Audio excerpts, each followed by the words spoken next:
Assalamualaikum warahmatullahi wabarakatuh. Selamat berjumpa anak-anakku sekalian.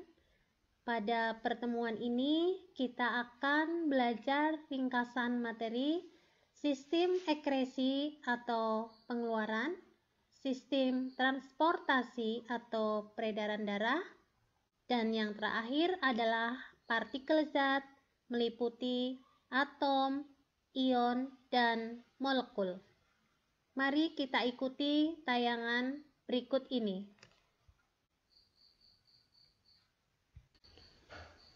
Sistem ekskresi atau sistem pengeluaran ini berfungsi dalam proses pengeluaran zat sisa metabolisme yang tidak dibutuhkan oleh tubuh. Nah, berikut ini adalah organ ekskresi beserta zat yang dikeluarkan. Yang pertama, ginjal atau bahasa ilmiahnya REM. Zat yang dikeluarkan berupa urin. Yang kedua, kulit atau tertulis nama ilmiahnya integumen atau dibaca integumen. Zat yang dikeluarkan adalah keringat. Yang ketiga, paru-paru atau pulmo. Zat yang dikeluarkan CO2 dan H2O. CO2 itu adalah karbon dioksida, H2O adalah air. Yang terakhir, hati dengan nama ilmiah hepar. Zat yang dikeluarkan berupa empedu.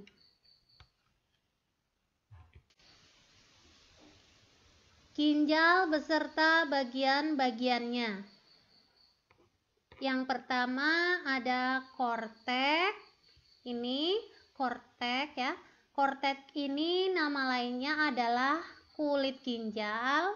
Kemudian fungsinya sebagai tempat filtrasi atau penyaringan.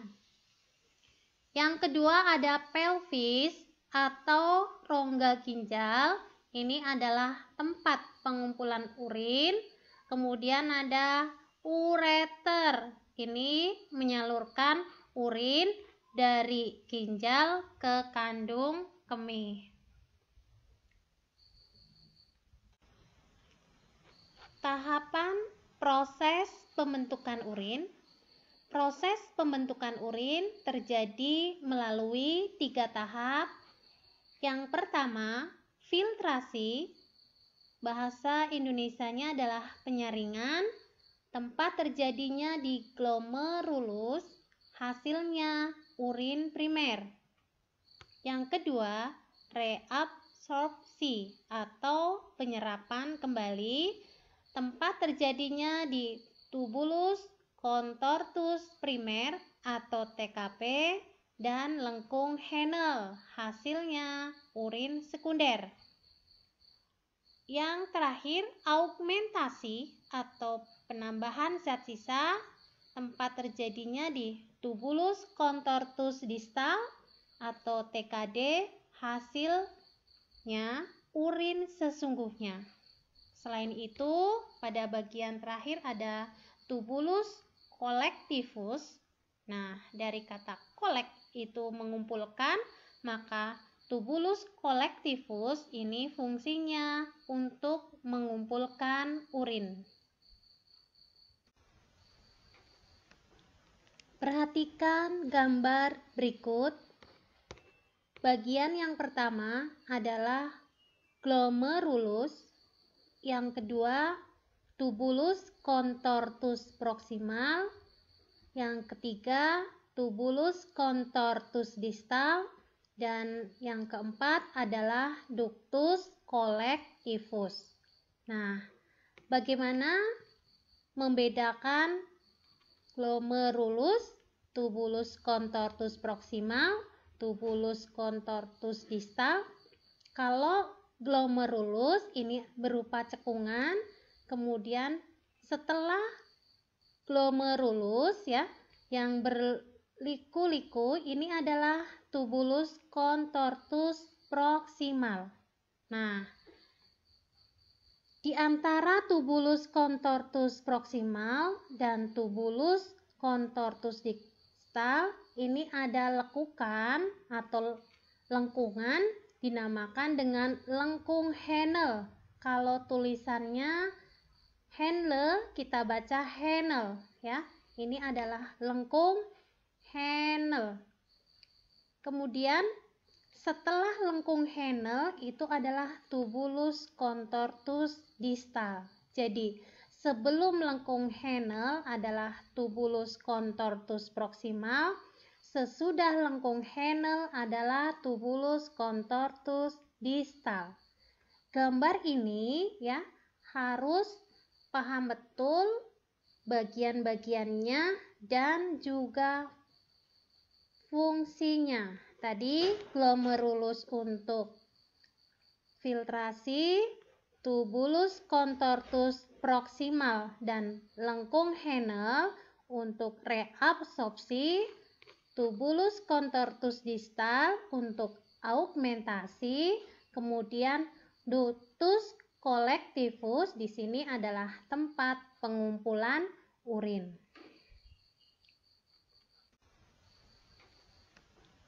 Perhatikan gambar berikut. Bagian yang pertama adalah glomerulus, yang kedua tubulus contortus proximal, yang ketiga tubulus contortus distal, dan yang keempat adalah ductus collectivus. Nah, bagaimana membedakan glomerulus, tubulus contortus proximal, tubulus contortus distal? Kalau glomerulus ini berupa cekungan, kemudian setelah glomerulus ya yang berliku-liku ini adalah tubulus contortus proximal. Nah, di antara tubulus contortus proximal dan tubulus contortus distal ini ada lekukan atau lengkungan dinamakan dengan lengkung Henle. Kalau tulisannya Henle kita baca Henle ya. Ini adalah lengkung Henle. Kemudian setelah lengkung Henle itu adalah tubulus contortus distal. Jadi sebelum lengkung Henle adalah tubulus contortus proximal, sesudah lengkung Henle adalah tubulus contortus distal. Gambar ini ya harus paham betul bagian-bagiannya dan juga fungsinya. Tadi glomerulus untuk filtrasi, tubulus contortus proximal dan lengkung Henle untuk reabsorpsi, tubulus contortus distal untuk augmentasi, kemudian ductus collectivus di sini adalah tempat pengumpulan urin.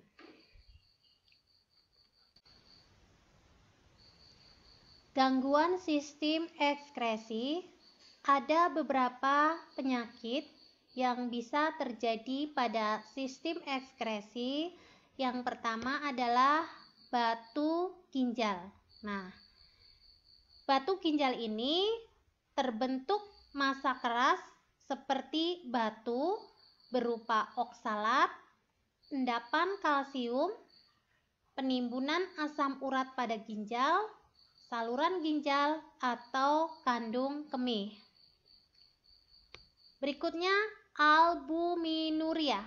Ini karena urin mengandung albumin karena adanya kerusakan glomerulus sehingga proses filtrasi atau penyaringan tidak sempurna. Uremia dari kata urea, ini tertimbunnya urea dalam darah. Kemudian ada anuria, itu tidak dapat mengeluarkan urin.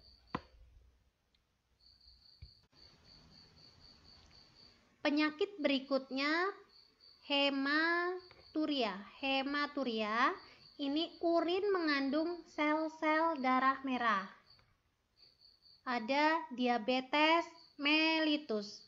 Terdapat gula atau glukosa dalam urin. Seharusnya urin tidak mengandung gula atau glukosa, tetapi bila urinnya mengandung gula atau glukosa, maka penyakit yang terjadi adalah diabetes mellitus.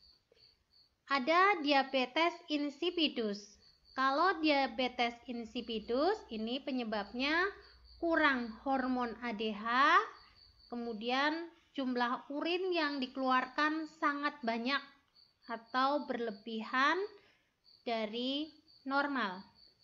Yang terakhir, nefritis, ini dari kata nefron, radang pada nefron, penyebabnya adalah infeksi bakteri Streptococcus. Huruf C-nya dibaca K, kalau di depannya ada O, ini jadi coccus.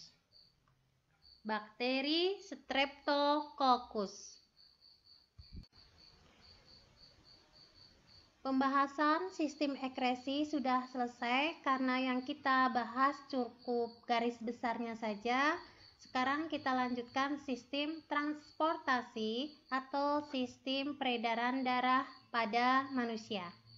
Organ yang berperan dalam sistem peredaran darah adalah jantung. Pada manusia, jantungnya terbagi menjadi 4 ruang, ini 1, kemudian 2, 3, 4.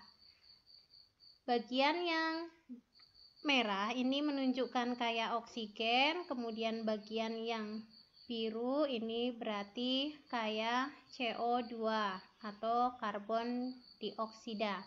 Nah, kalau bagian atas ini adalah serambi, kalau bagian bawah berarti bilik. Nah, yang sesuai tangan kanan kalian adalah kiri, yang sesuai tangan kiri kalian adalah kanan. Jadi, karena organnya menghadap kalian, sehingga berkebalikan. Nah, ini misalnya nomor 1, karena bagian atas itu pasti serambi. Sesuai tangan kiri berarti kanan. Nomor 1 berarti serambi kanan.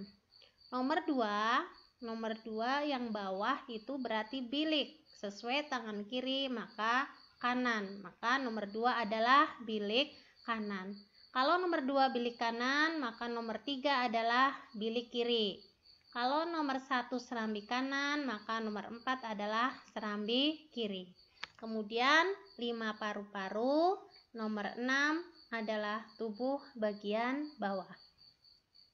Nama ilmiah dari serambi adalah atrium, nama ilmiah dari bilik adalah ventricle. Kanan itu dexter, kiri itu sinister. Maka serambi kanan atrium dexter, bilik kanan ventricle dexter, bilik kiri atrium sinister, serambi kiri ventricle sinister. Peredaran darah pada manusia dibagi menjadi 2. 1. Peredaran darah besar, kita singkat Biki, Setu, Seka. Nah, Biki itu adalah bilik kiri, Setu seluruh tubuh, Seka serambi kanan. Jadi, peredaran darah besar, alurnya bilik kiri, seluruh tubuh, kemudian serambi kanan. Atau bisa juga jantung, seluruh tubuh, jantung. Yang kedua, peredaran darah kecil, ini Bika, Papa, Seki. Bilik kanan, paru-paru, serambi kiri, atau bisa juga jantung, paru-paru, jantung. Jika ada pertanyaan, kalian menjawabnya lengkap, bukan singkatannya, tapi lengkap.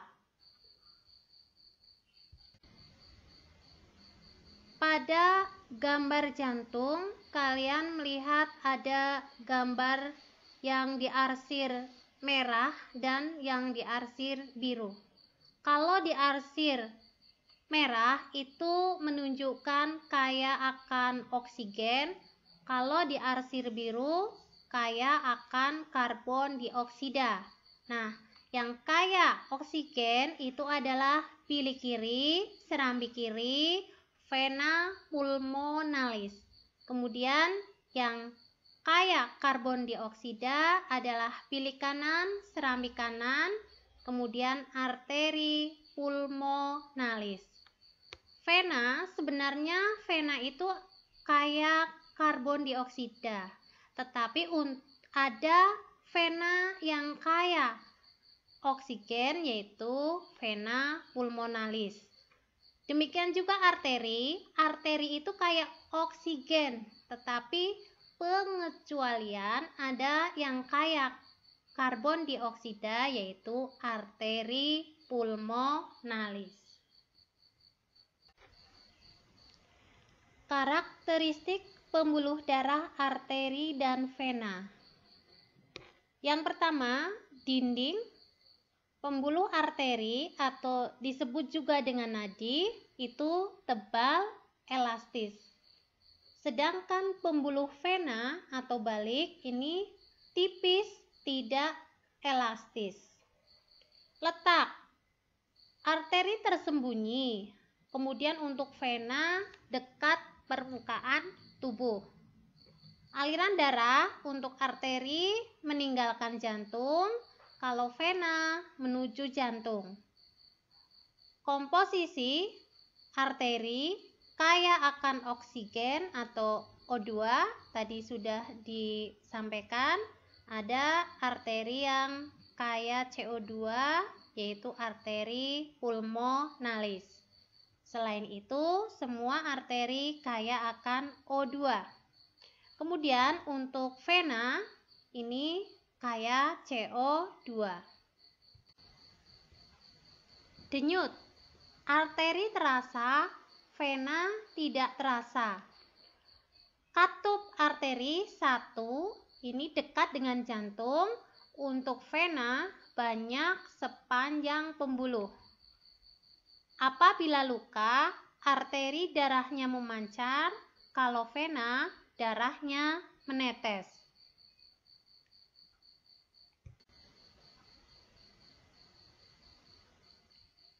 Bagian-bagian komponen darah beserta karakteristiknya. Ada sel darah merah, kita sebut juga eritrosit, kemudian sel darah putih, leukosit, kemudian keping darah, trombosit.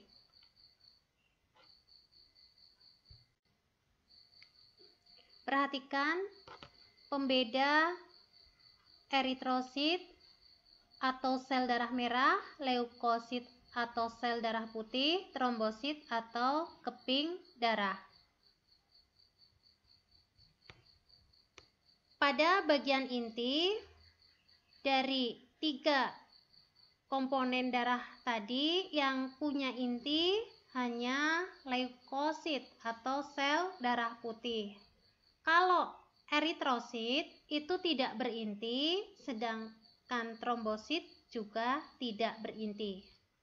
Kemudian kalau dilihat bentuknya, sel darah merah itu bikonkav atau cekung di tengah, sedangkan leukosit itu bentuknya tidak tetap, kalau trombosit tetap tetapi tidak teratur. Nah, kemudian untuk fungsinya, eritrosit itu mengikat hemoglobin yang membawa O2 dan juga CO2. Kalau leukosit untuk pertahanan tubuh dan kekebalan, kemudian trombosit berperan dalam pembekuan darah. Untuk tempat produksi, eritrosit di sumsum merah, leukosit di sumsum merah, limfa, kelenjar limfa, dan RE atau retikulum endoplasma. Trombosit dibentuk di sumsum tulang belakang.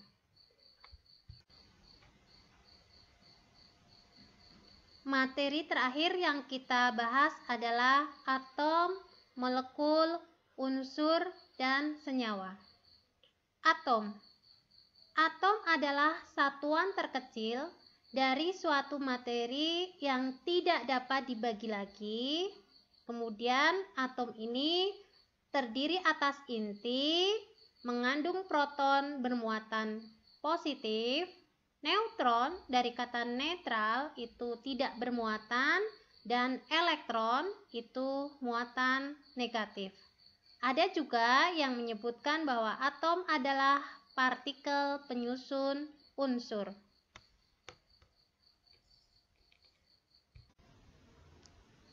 Lambang atom atau unsur ditulis dengan huruf kapital jika terdiri dari satu huruf.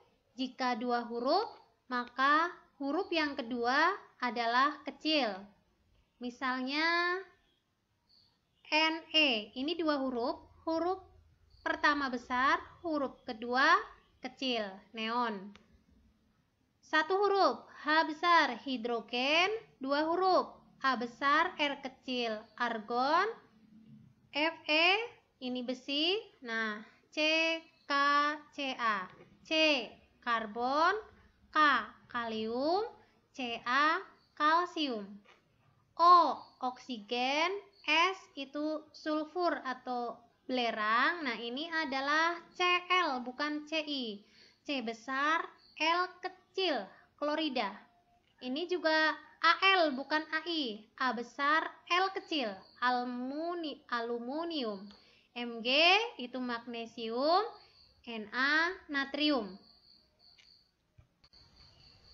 Ion.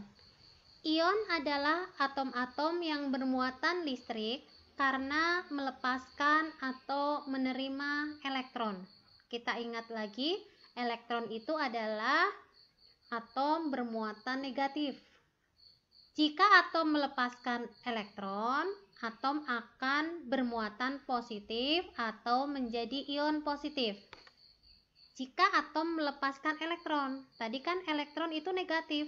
Kalau muatan negatifnya lepas, otomatis yang tersisa adalah muatan positif.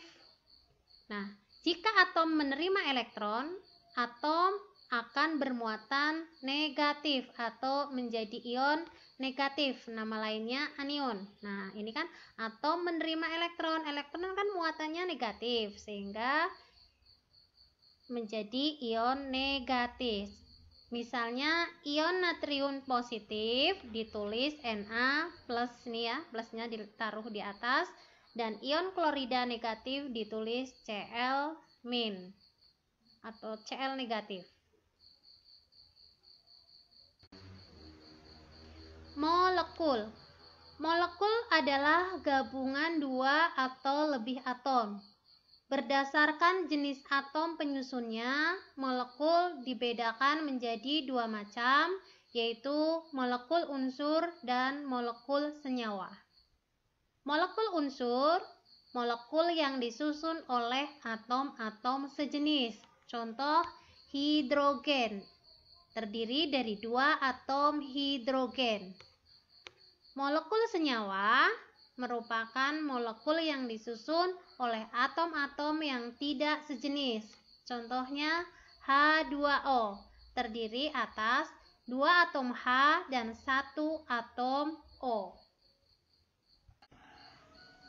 Untuk lebih jelasnya, perhatikan gambar berikut. Ini adalah gambar atom O, atom H. Gambarnya sendiri-sendiri. Kalau sudah molekul, maka bergabung. Molekul unsur, gabungan atom yang sejenis. Ini O2, ini O dengan O. H2, H dengan H. Tapi kalau sudah molekul senyawa, gabungan atom tapi tidak sejenis. Ini H2O. Ada hanya dua, ini hanya dua, O-nya satu. Demikianlah ringkasan pembahasan pada pertemuan hari ini. Terima kasih atas segala perhatiannya. Wassalamualaikum warahmatullahi wabarakatuh.